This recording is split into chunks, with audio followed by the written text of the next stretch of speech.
draft that basically recognized Iran's right to enrichment without really determining what kind of enrichment program Iran could have.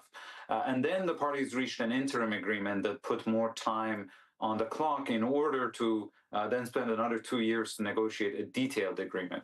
So I think it's not unnatural the way that these talks are progressing, with the difference compared to the past that now there is a real deadline. And there needs to be some kind of a placeholder in order to jump over the deadline of snapback. So, Sahil, in terms of the way it probably will pan out, Ali is telling us about how the JCPOA, the previous nuclear deal, worked. Do you think it's likely we're going to get some sort of basic framework agreement and then all the technical details will be added? Because, as Ali says, there have been some technical talks already. The State Department's Policy Planning Director, Michael Anton, a gentleman I've come across in the past, not a nuclear expert, but certainly a foreign policy thinker and perhaps more hawkish than Mr. Witkoff, has been leading those more technical talks. How do you see this proceeding? Well, I think that we have to look at the experience of how the nuclear deal from the Obama era actually panned out, and now what the resulting sentiments are on both sides. Prior to what Trump did when he tore up the deal, the trust problem largely traveled in one direction: the West not trusting that Iran would comply with its technical obligations to roll back its nuclear program and be transparent. So the entire edifice or foundation of the Obama nuclear deal was built on this basis. How do we protect against Iran potentially cheating? But then in the end, it was actually the US who violated or cheated the deal, because it reimposed secondary US sanctions when Iran was still technically complying with the terms of the deal. So now any new agreement has to at least partially, if not fully, be rebalanced to fill this trust void on the other side. You know, beyond politics and ideology, the evidence points to the fact that any future agreement, partial, comprehensive, principles and objectives, technical, whatever it might be, from the beginning, it has to factor in the risk of non-compliance from both sides, and perhaps even primarily the West, and more specifically the US. So this is what makes things very difficult. We're not following the same formula as we have in the past, where we're building an agreement where much of the obligations when it comes to trust and compliance are on the Iranian side. So the Iranians have said that they would like to figure out ways to have practical, technical guarantees that sanctions relief actually results in the economic benefits it was meant to receive under Obama. They weren't actually also happy with how the sanctions relief panned out under the Obama era.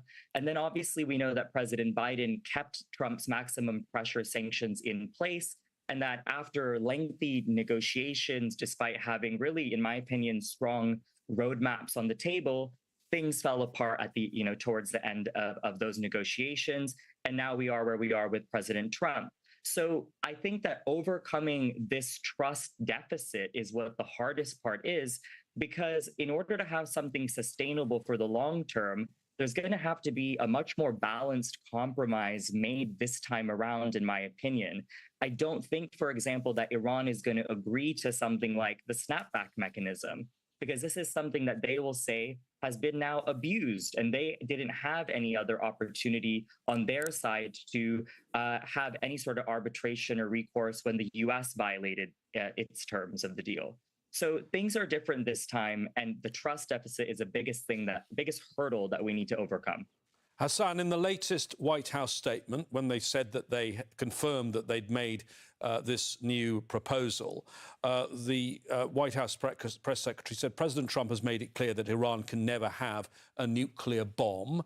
But that statement did not pronounce on whether Iran can enrich uranium in Iran, although there is talk that one of the ideas in this new proposal is that there could be some sort of regional consortium that would enrich uranium for civilian nuclear purposes, possibly outside Iran. Can you try and explain to us what Iran's position on enrichment is? Will any sort of workaround, enriching outside Iran but with Iran's involvement, will that be acceptable to Iran, do you think?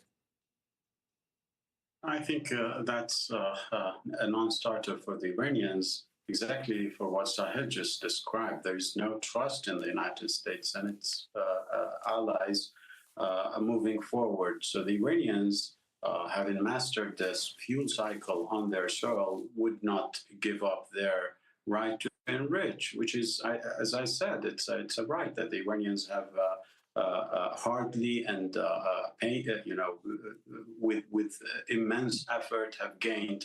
They are not willing to give up, and there is no daylight when it comes to this issue between Iranian political factions.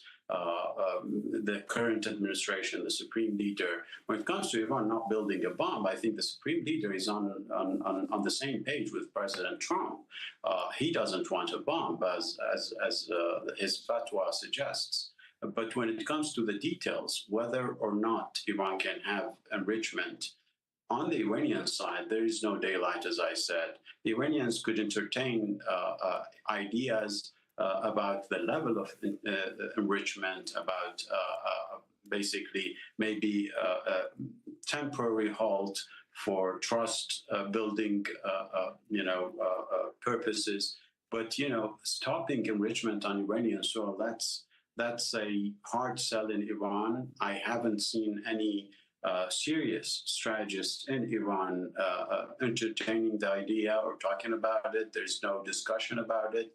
All we hear is that this right is not for negotiations. We can talk about its level, but not the essence of it being on Iranian soil. OK, Ali, this brings us, I think, to the UN agency, the International Atomic Energy Agency, which has come out with two new reports. One of them is about Iran's enrichment. We've heard from Hassan that there's a fatwa, Iran doesn't want a bomb. But according to this report, Iran is closer to having a bomb if it did decide to pursue that route. As of May the 17th, Iran has 408.6 kilograms of uranium enriched to 60%. That's an increase of 133.8 kilograms. That's almost 50% since their last report in February. And explain this one to me, because I never quite get it.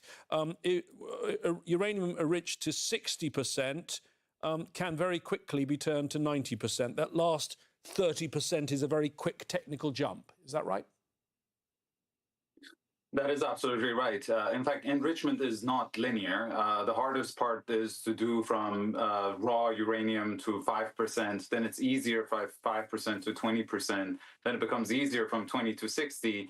And when you enrich to 60%, it's basically 99% of the effort to get to weapons grade. So it's only 1% additional effort to get to 90%. So Ali, how close is Iran to a bomb if it wants to build a bomb, and how many bombs could it build?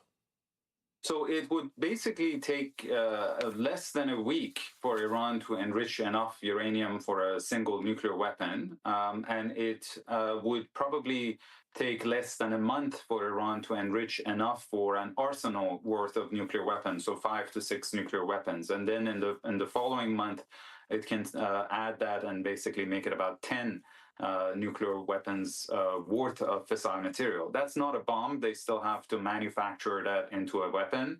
That is going to take a few additional months.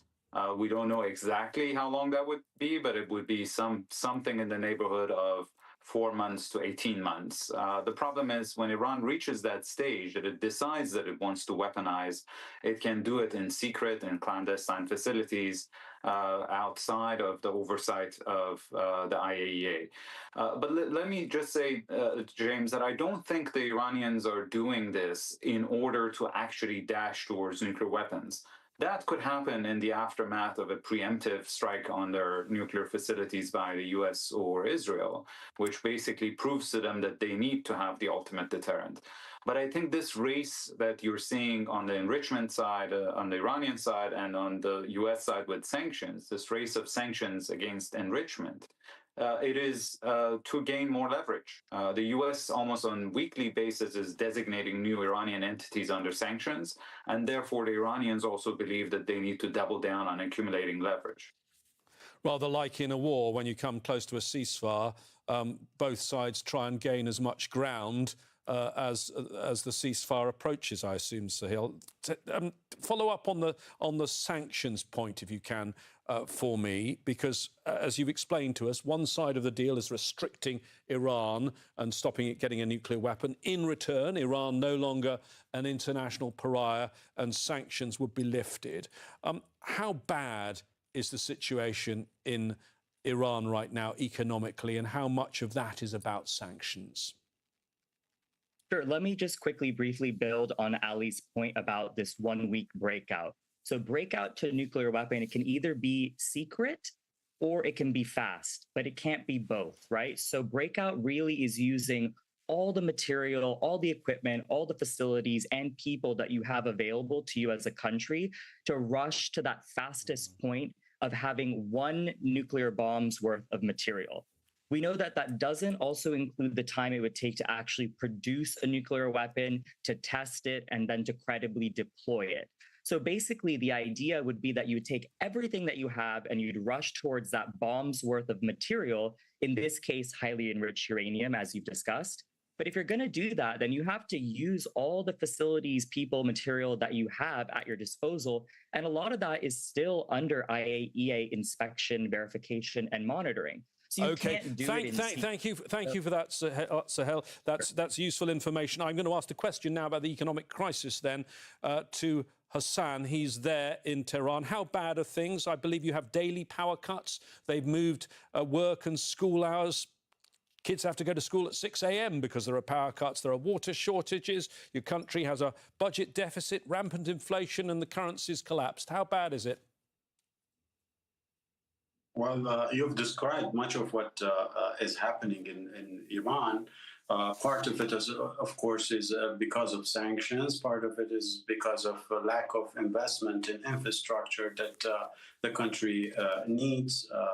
The past 2 decades, there haven't been much investment in the Iranian infrastructure, in its energy infrastructure. And so we see the blackouts, and basically, economists talk about corruption as being part of all of this, but it's basically what the administration is arguing is that, sanctions have exacerbated all of that corruption, mismanagement that has already been there, by stopping the investment, the capability of the administration to invest in infrastructure. And so they are basically using that to push for a settlement on the nuclear file to lift sanctions. And so you see that the administration is basically using that also as part of its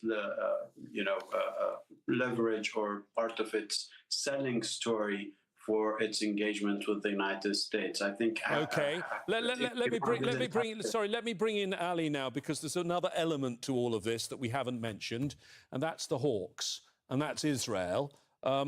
Prime Minister Netanyahu put out a strong statement, even though it was the Jewish day of rest, Shabbat, about that new IAEA report. The longest-serving Prime Minister of Israel, this has been one of the defining issues of his career. Apparently, he was planning a strike on Iranian nuclear sites, and Donald Trump had to talk him down.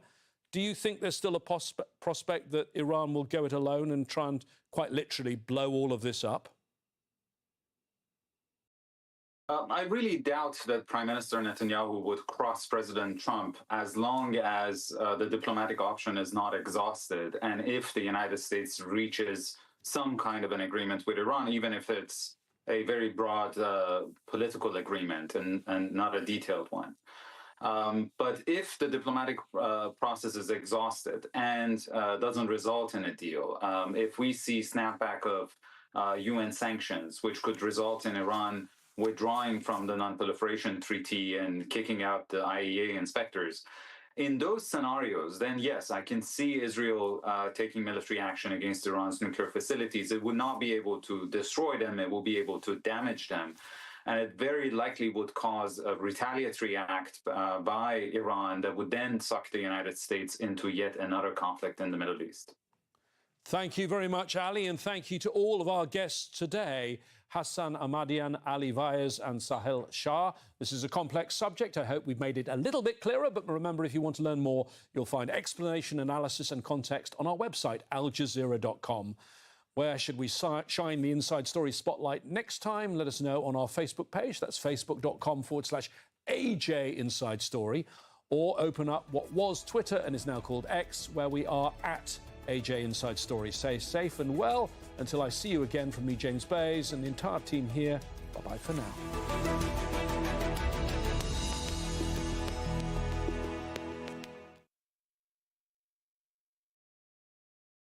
After months of political upheaval, South Koreans are voting in a snap presidential election. Their previous leader was removed from office after declaring martial law. A new president will face several challenges, including tariff threats from US President Donald Trump. Join us for coverage of the South Korean election on Al Jazeera. Connecting communities. And so there's this fear of failure because we've got to be bigger, badder, faster. Sometimes you need to go slower to go better. Opening up the conversation. There is more and more segregation. And the problem is that money is held by the privileged few, but there is also gatekeeping of knowledge. With fresh perspectives from lesser heard voices. The only way you bring about systemic change is you have to cause some kind of disruption. The stream explores the key issues of our times on Al Jazeera. On Counting the Cost, will Southeast Asian nations pick sides in the US-China trade war? The price of Japan's treasured grain is rocketing. What's behind the rice crisis? Plus, retirement goalposts are shifting globally. Should fit older people work longer? Counting the Cost on Al Jazeera. In December 2021, when Lisa was 39 weeks pregnant, she went to the hospital to be induced for labor. To help move things along, she went for a walk in the hospital halls. But then she started bleeding. I was wearing dark-colored striped pajamas and pajama pants, and it came all the way down the legs of the pajama pants onto the floor. Lisa had a placental abruption, when the placenta suddenly detaches from the uterus, which can be dangerous for both the mother and the baby. You have to act as quickly as possible to save the baby and to save mom. In a lot of cases, this is one of those things that women and babies die from all the time. And she was so lucky because it happened in a hospital, in front of her doctor, in front of her nurse, but then nobody did anything about it. It took the hospital nearly 3 hours to get Lisa a C-section and deliver Lily.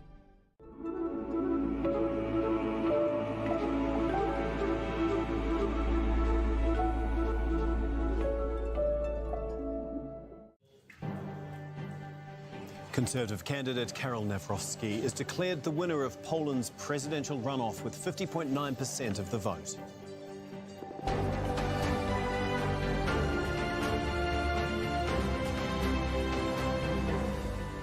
I'm Tom McRae. This is Al Jazeera live from Doha. Also coming up, forced to flee under fire. The Israeli military intensifies attacks in parts of Gaza where Palestinians are taking shelter.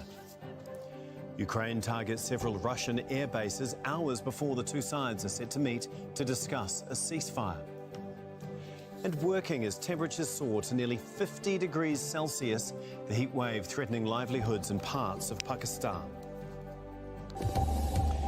Conservative candidate Karol Nawrocki has won Poland's runoff presidential election by the slimmest of margins that could have significant ramifications across Europe's political landscape.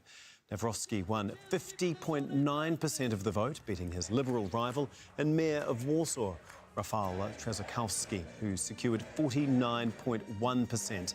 The election swings the outgoing pro-European Union Polish government into one led by a nationalist Eurosceptic. We're going to go straight to Hashim Al-Bara, who is following the election for us from Warsaw.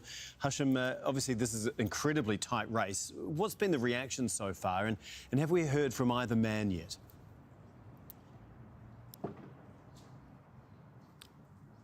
Tom, it's still early morning here in Warsaw, and we're yet to hear from both candidates later in the day. It's been a long night for them yesterday with all those twists and dramatic developments. It started with the polling exit poll saying that it was Trzaskowski who won the race, but then hours later, the preliminary results indicated that it was Nawrocki leading. But it was still within a very small margin, which gave people a sense that this is going to be an extremely tight, razor-thin outcome. And it seems that by the end of the day, it was Nawrocki who somehow managed in a way or another to maintain the base of the voters who voted for him in the first round and further expanded, most particularly by the Conservatives and some of the votes from the far right, which give him that edge in the election. Trzaskowski, on the other hand, had only one particular choice, which is basically to convince the young Poles and also to get more voices from those from the liberals, from the progressives and from the left, but in huge number to be able to move forward. That didn't happen. He failed to rally more votes behind him, and this explains this particular outcome that we saw with the Election Commission indicating that it was an extremely, extremely thin margin that benefited the Conservative candidate, Karol Nawrocki. Hashim, can you just explain how this changes Poland's political landscape, especially when it comes to the EU?